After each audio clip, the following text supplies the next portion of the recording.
All right, well, welcome back to preparing for the MTA exam 98375, which is building HTML5 apps. And again, alongside Rachel Jones, I am Christopher Harrison, and this is going to be Module 2 here, which is really now getting into building up the user interface. Right. So if you kind of want to talk a little bit about what it is that we're going to be, talking about in this module. Yeah, sure. Well, of course, when we talk about building the UI, we're going to do that with Hypertext Markup Language. So that's what this module is all about. Okay. And if you are new to HTML5, this is the place to be. We're going to start off from the very beginning, take you through a little section of code that every HTML page will have. Yep. We're going to say hi to the world. Hi to the world. We'll change it up a little bit. Maybe hello, World Wide Web. There we go. So then if you're already familiar with HTML, you can scrub through the recording a little bit and then get right into the meat. Right after that, we're going to go into discussion about things that you're going to need to know to be successful on this exam. Yep. You're going to need to know how to choose and configure basic tags to do things such as display text, display graphics. And of course, now in HTML5, we can very easily display media on a page. So we're going to actually do a couple of demos of that as well. And then last, we'll talk a little bit about using semantic tags to help organize the content and the flow of our page. Yep. Sounds perfect. All right. Well, sounds perfect. Let's get right into it. We're going to start off first with just a very basic, simple primer of what every HTML page would have, a little bit of coding. And this is what it'll look like. Yeah. Let's start off first with the very first line, and that's specifying the document type. Okay. If you're coming from an older version, right, Christopher, this looks a little bit different. Yes. Yeah, because in the past, it used to be like this really, really long URL that wasn't really a URL. It was this thing called a namespace, and it caused just so much confusion. This is so simple. Document type, hey, you know what? It's HTML. Right. Done. Very simple. Yeah. And of course, one of the reasons for this is to give us that backward compatibility as well as forward compatibility with our application. So this is really good. The second line of code that we see here is actually optional. And basically, this is just saying that we're going to be coding in English language, right? Yep. It is optional, however, highly recommended, right? Makes our applications more accessible. Exactly, yeah. Because one of the things that you want to do as much as possible is describe what it is that your page is going to be doing, the language that it's going to be in, etc. Because that way when other devices like screen readers or search engines come along, the more that you can tell them about your page, the better they're going to be able to help visualize that page, or better be able to index that page in the case of a search engine. Now, one little thing to highlight is you do want the HTML tag itself, but that lang equals English or French or whatever language it is that you're going to be using, that's the part that's optional. So you do need the HTML tag, but that little attribute, if you kick over to Rachel's that little language equals en, that's the part that's going to be optional. So, but it's always a good idea that as much of the page you can describe, that's what you want to do. Yep. Then we go into the two sections of code here that every HTML page has. That's a head section and a body section. And the one thing you want to note is that each one begins with a tag and has a matching end tag. Yeah, you'll notice the forward slash there for the end tag. So head would be the start tag, close head, that forward slash there to end that off. And then you'll also notice on the meta tag there, the little forward slash at the end, that's equivalent to having the closing tag as well. Yeah, just a little bit of shortcut. All the cool kids do it that way. There we go. Well, in fact, let's talk about this meta tag here. We specify here that we're using a character set, which is very standard, a character set of UTF-8. And that basically stands for Universal Text Format, and it says basically that we're going to be using 8 bits to represent a character. Exactly. Notice also that we can have tags, these two tags, inside of another tag. And we refer to that as nested tags. Sometimes you might also hear that referred to as child tags. These are child tags, these two here, of the body parent tag. And that's real important to keep in mind as we move through some of these modules, the idea of having child tags and nested tags. So keep that in mind.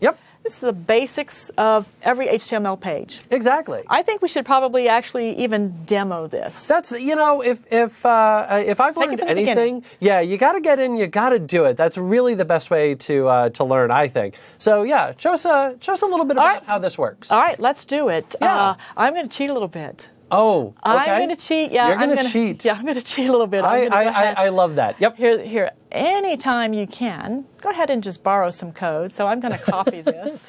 I firmly believe that the best code in the world is the code that's already written. Yeah. We call it just reuse. We don't steal it, we just reuse it. There you go. But for those of you following along, what I'd recommend for you to do is pause the recording right now and go ahead and open up an instance of Notepad. Our first example is going to be in Notepad. The thing about creating an HTML5 application is you don't have to go out and buy any tools, any services.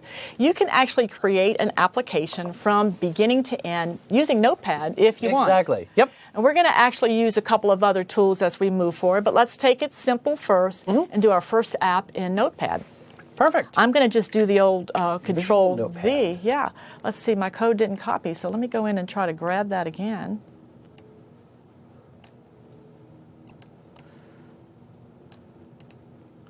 And copy. Just hit Control C. Let's just try it that way. That's what I tried. Let's try it again. I wonder if my copy feature is not available. Let's see. Yeah, just try a Control C from there. Yeah, and then let's go back and there we go. See, we're really cooking here. All right. Yeah. There we go. All right. So again, you might want to pause the video and get this few lines of code typed in. Yep. If you're brand new to HTML, this is a good way to get started.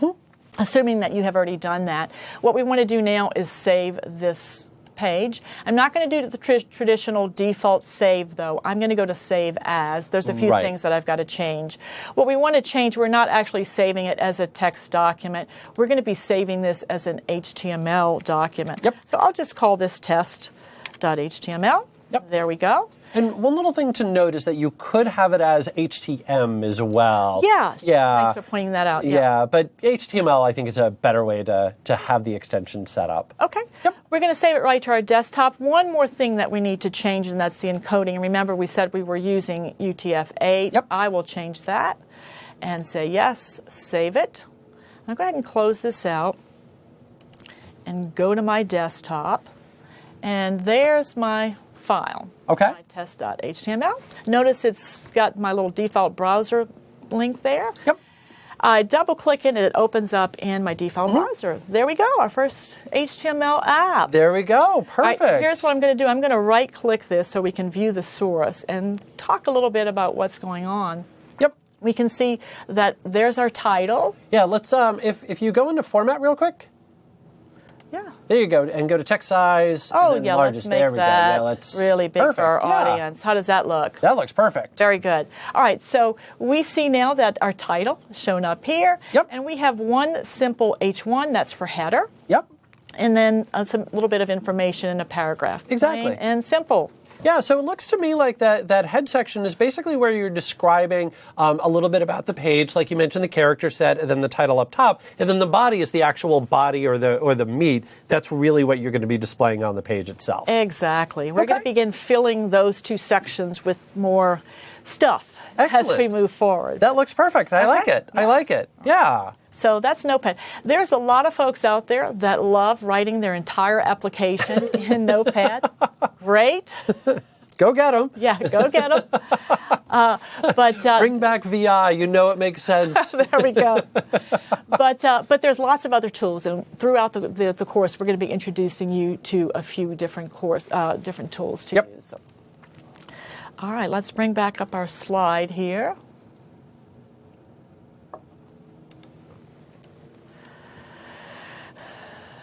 We want to move on to some specifics that you need to know for the exam. Exactly. Yep. Yeah. First thing is understand how to display text and the various tags that you're going to be using to do that.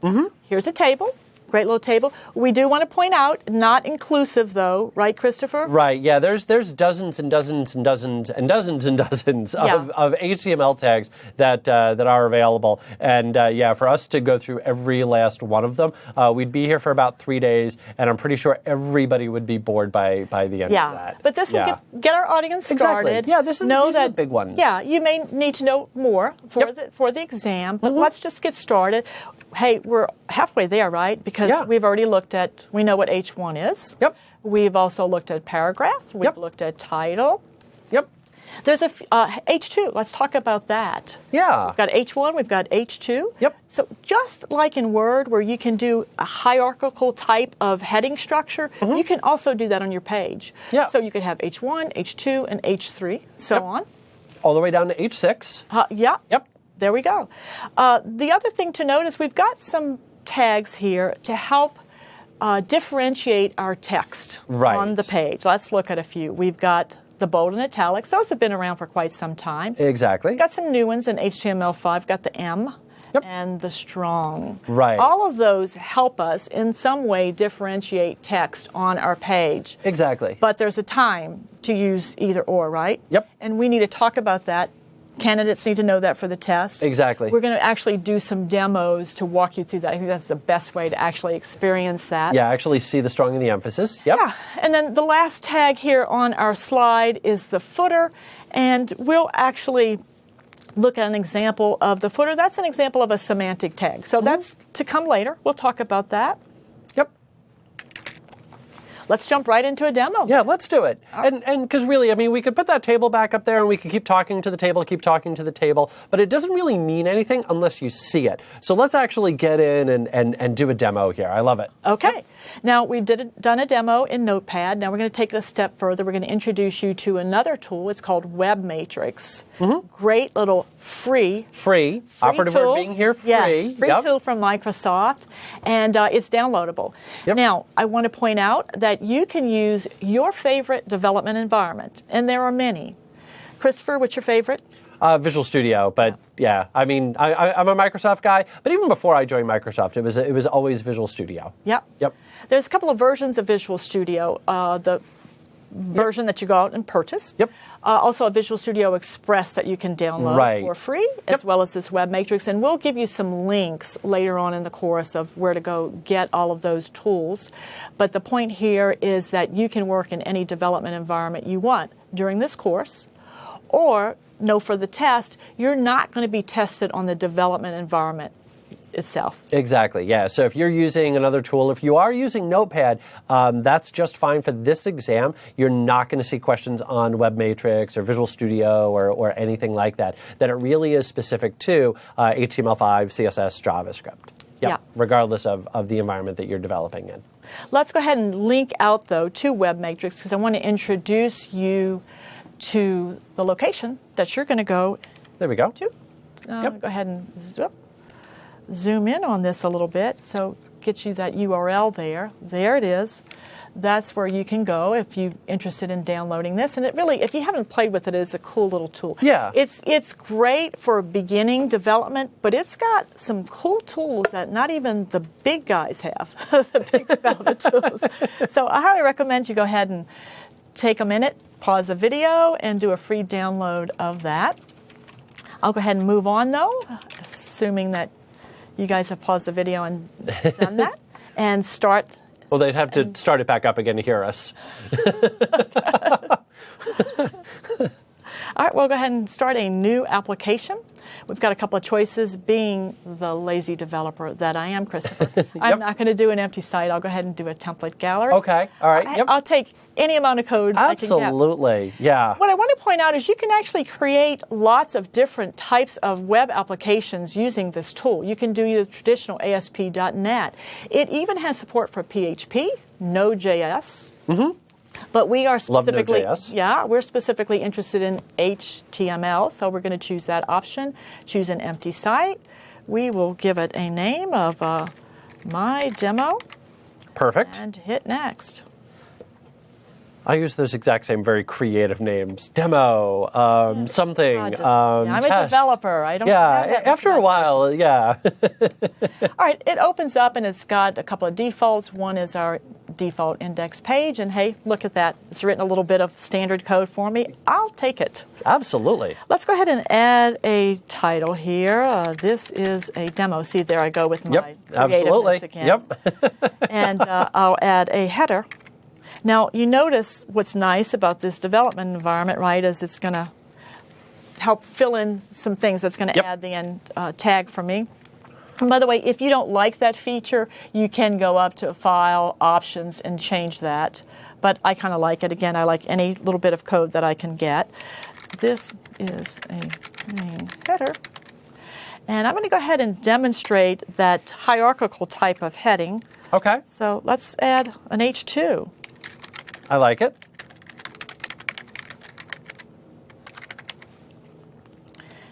A little bit of information in the body, a paragraph. Yep. Let's see. Let's be correct here. Hopefully Mrs. Benson, my second grade spelling teacher, isn't watching.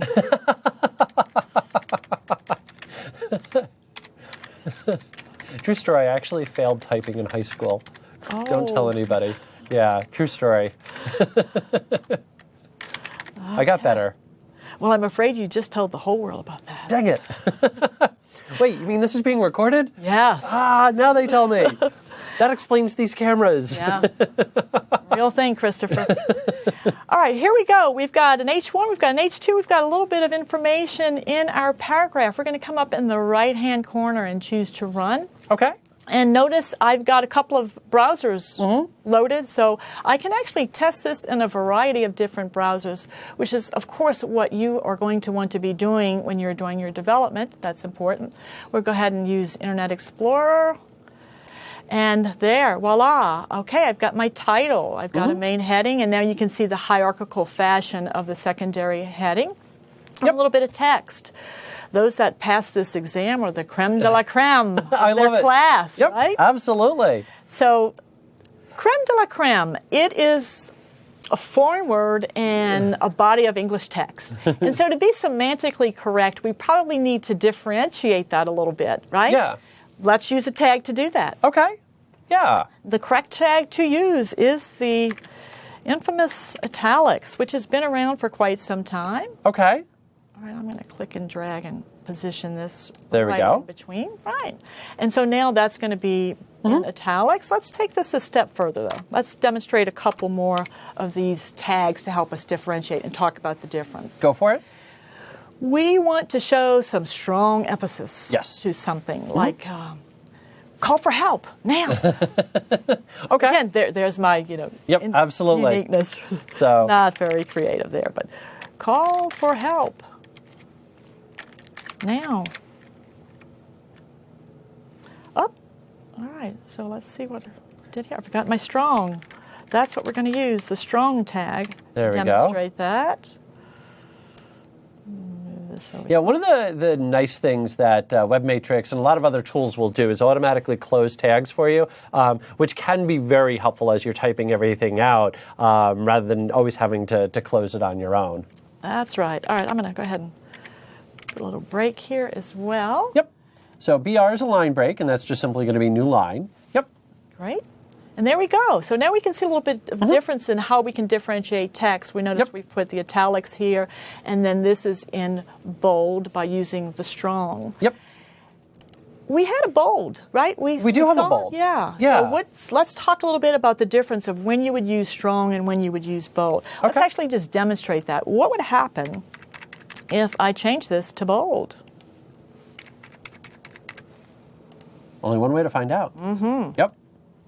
Hey, it looks the same. Looks the exact same. But it's not the right one to use in this case. No, it's not.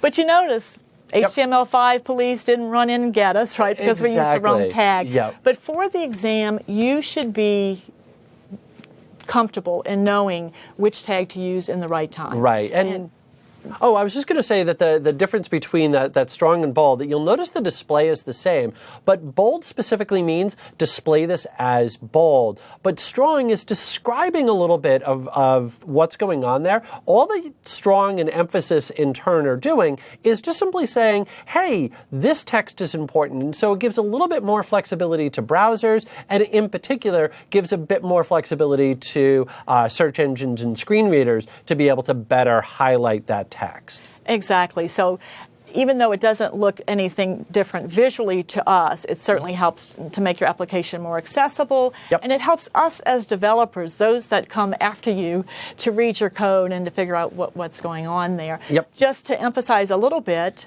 Emphasize. I see what you did there. No pun intended. With what Christopher said. Let's give an example of when you might want to use bold. We use strong to show strong emphasis of something. Bold might be used if you want to set something apart differently stylistically on your page. Right. But not necessarily really to show emphasis. So an example of that, you might be telling a story. Once upon a time, there were 3 little pigs. And you want to stylistically emphasize once upon a time to start off that paragraph. That would be an example of appropriate time to use bold over strong. Right, because those particular words aren't really that much more important. You're just simply looking to kind of lead into the paragraph with a little bit more punch, a little bit more panache, as it were. Yep. Okay, very good. So we've got a little example. We've demonstrated the hierarchical nature of the headings. Yep. We know now a little bit about some of those tags to help us differentiate wording. Yep. And be sure on the test to understand when is the most appropriate time to use those. Yep. All right. And so now, how about we kind of take a look at a couple of other tags as well, like a little bit more advanced, because obviously the web isn't just text anymore. So how about taking a look at maybe creating some pictures or displaying some media or something like that? All right, let's do that. Let's move on a little bit. Let's talk about displaying graphics first. Yeah, let's do it. Displaying graphics. Basically, you've got 2 tags to choose from. You've got the traditional SVG, right, Christopher? Yep. And then now this new canvas element to work with the canvas object. And for the exam, you need to have a basic understanding of when is the most appropriate time to use either or. Right. And I think the best way to prepare for that is just have an understanding of what those words mean. Exactly, yeah.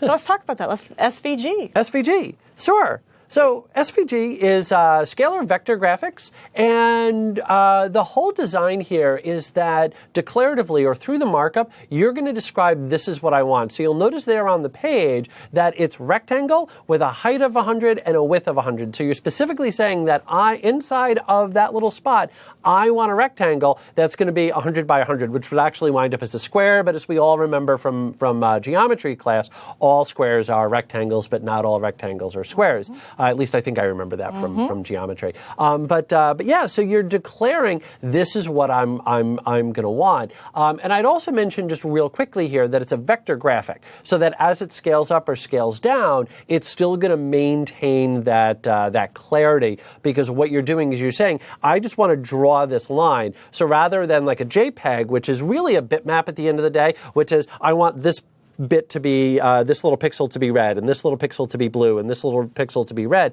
When you scale that bigger and scale that smaller, that's when you start to get that little bit of fuzziness.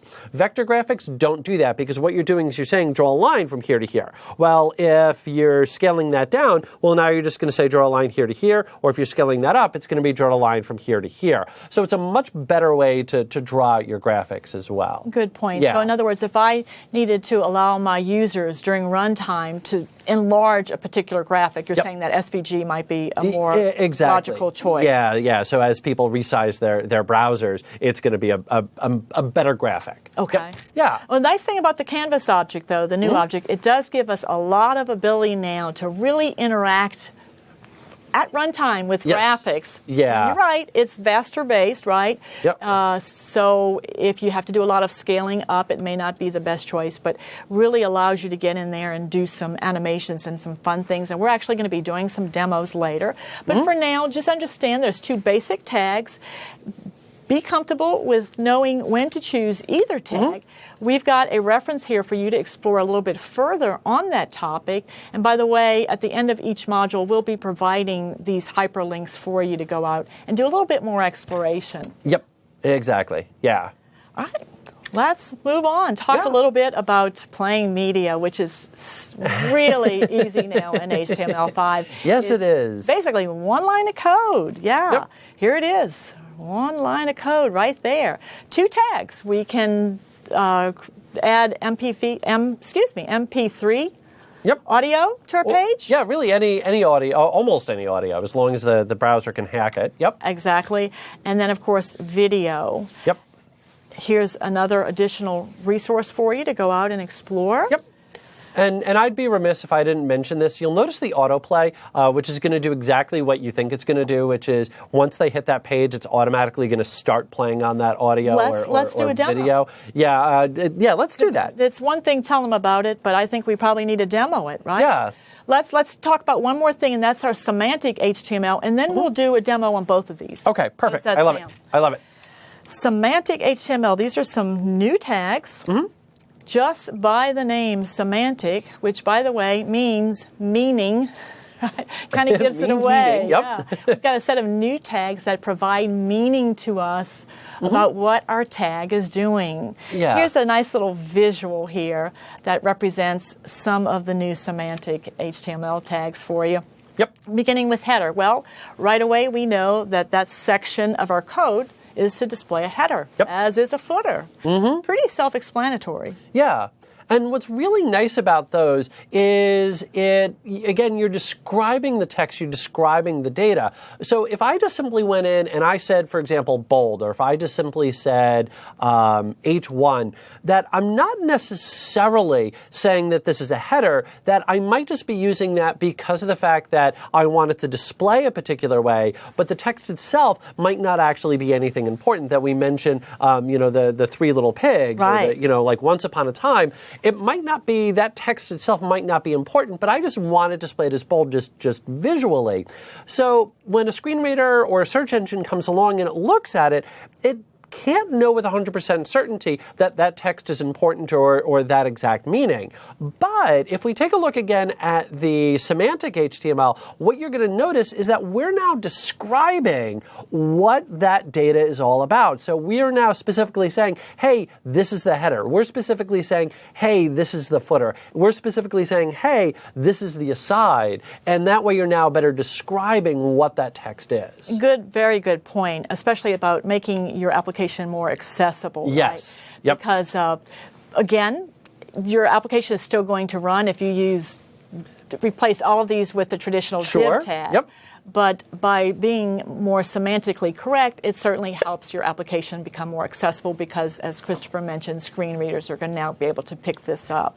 So you'll certainly want to move towards creating applications in semantic HTML. However, other older applications that you have written using the div tag is still out there, right? It is still there. Still available to use, and we'll actually probably do some demos with it. But begin to get comfortable with these, and of course for the exam, know what these are and when would be the most appropriate time to use each of these. I think it's time for a demo. I agree. Let's see it. Let's actually add some media to our page. The page that we've kind of been working on thus far, and we'll actually add a little semantic tag just to demonstrate that. All right, here we go. We're back at our application that we wrote earlier. Just to keep things clean and simple, I'm going to add an additional paragraph here. Okay. And inside of that, we will add our video. Okay, let's see it.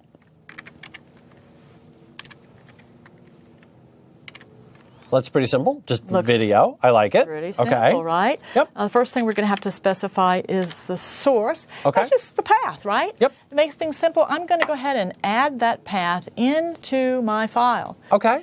Let's create a travel blog. How does that sound? Sounds perfect. I love it. Right before coming here, I went on 2 little mini trips. Okay. We've got a choice. We can either go see some video from my gator watching tour. Okay. Or we can look at the one from my little road trip down the West Coast. Let's go Highway 1. I've done that drive before, and it's stunningly gorgeous. So let's do Highway 1. Let's do Highway 1. You don't want to be adventurous today. All right. Highway 1 it is. It is absolutely beautiful. It is. Yep.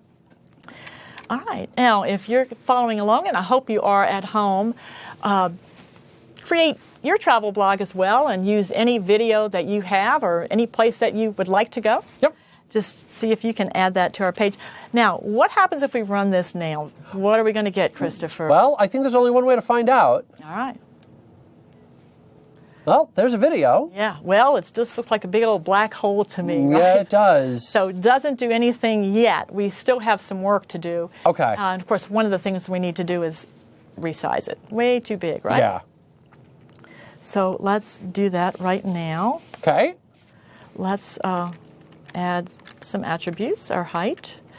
Let's set that to 300 pixels. Yep. And our width.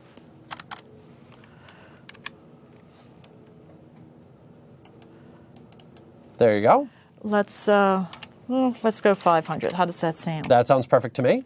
Let's talk a little bit about your autoplay, your instrument. Oh yeah, my autoplay, the bane of my existence. The one big thing to keep in mind about autoplay is that what's going to happen, you're going to see this here momentarily when Rachel fires up her page, is that it's automatically going to start playing.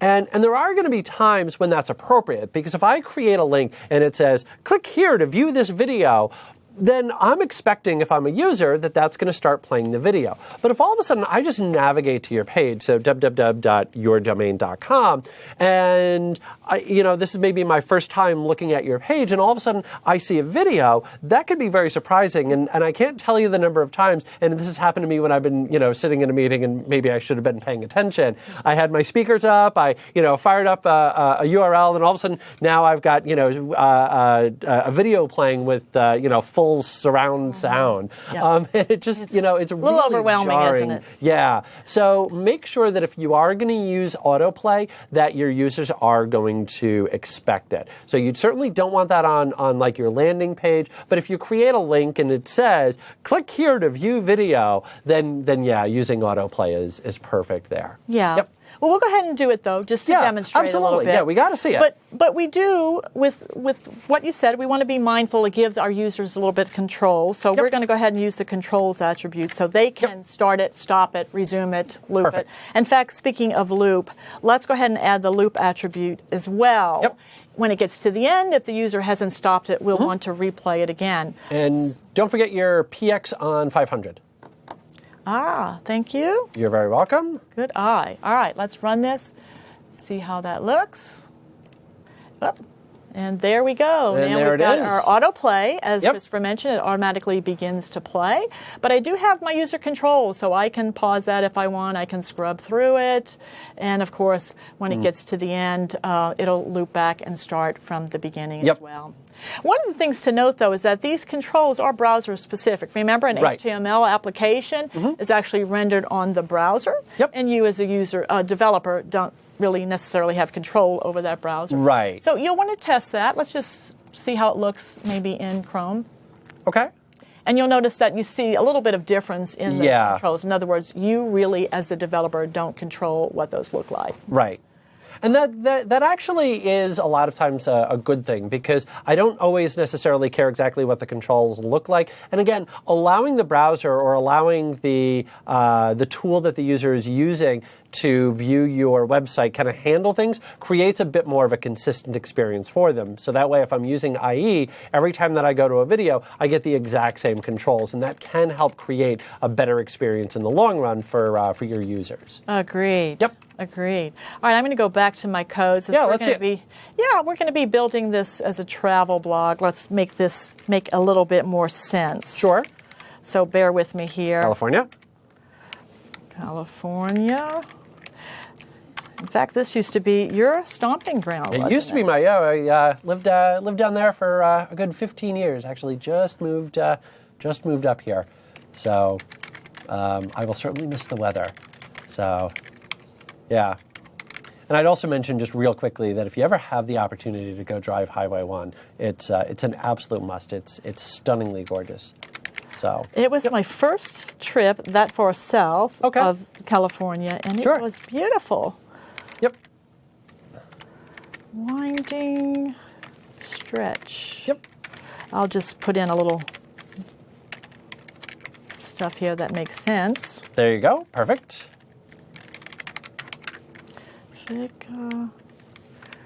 Coast of the U.S. Yep. And one of the things while you're typing along here to notice is, and just kind of going back to the screen here, is you'll notice that as Rachel's typing out here, that it's automatically going on to the next line. And if you look on the very far right, you'll see a little kind of circle arrow, which is about the best way that I can describe it. And what it's trying to do is indicate a carriage return. And it's just trying to show you that, hey, look, typically we would be kind of off to the right and not necessarily see this without scrolling left to right. So what it's trying to show you is, hey, look, we just put this down to the next line. It's not technically on the next line, but just to make it a little easier to display, it's down there. So when you see line 11 where Rachel just typed, that's why it's there. And then you'll also notice on line 15 with the video, you'll notice that the video is on the next line after that / And again, the reason for that is Web Matrix just automatically put that onto the That's right. Yep. And if you didn't like that feature, you could actually go up in File Options and make that change, but it certainly is a nice feature. Especially in a scenario like this where we're trying to do demos and show all the code. Yep. Right. All right, let's add one more thing now that we're working towards our travel blog. Yep. Let's do an example of a semantic tag. Yeah. Let's add a footer. Okay. Let's see it. And see, we know exactly what that's supposed to be, a footer, because it says it's a footer, right? Yep. We don't have to use the traditional div tag. Again, if I had used the div tag, it would work okay. Yep. But we want to move towards more semantically correct HTML5 types of tags. Exactly. Let's just add a simple, how about a copyright? Copyright. I'm going to use a little ampersand that... So the ampersand is how you're sending a little signal, basically telling the browser to display something other than just text. Yeah, I want that little copyright symbol as basic little entity name is what it is. And yeah, copyright, and then we'll put the date. How about that? Let's run it, see what happens. Okay. And just like that, there it is. Just like that. We've got a little footer. We probably want that down here. We're going to be working on that later when we talk about styling. CSS. Yep. But it's getting better. Yeah. All right. Beautiful. And the one last thing that I would love to highlight real quickly here, if we just kind of kick to my slide, kind of taking a real quick step back, is just to go back and highlight one last little thing about SVG and Canvas. Great. Is that one big difference also between SVG and Canvas is that the Canvas here is specifically designed for JavaScript. So you'll notice here on the Canvas tag that all that I've identified is that we're going to have a canvas of that size, but I didn't identify what was going to be inside of there. Right. The way that you're going to draw it out is by using JavaScript.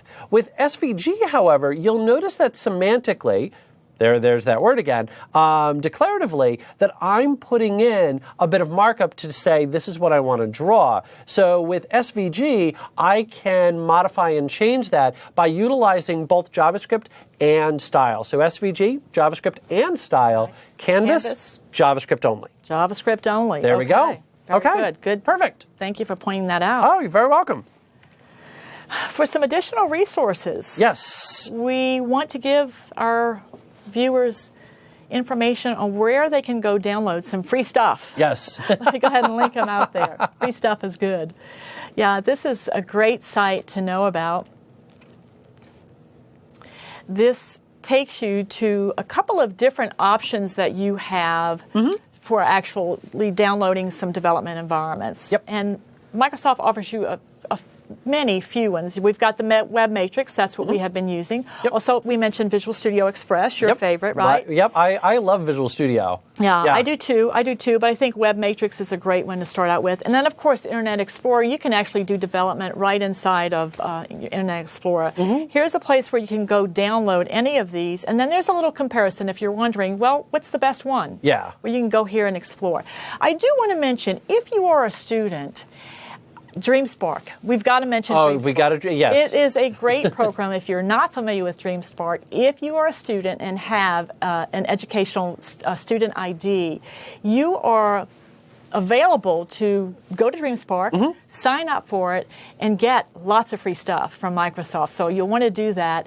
And lots of software for free. And one of those, of course, is the full professional Visual Studio version. Yeah.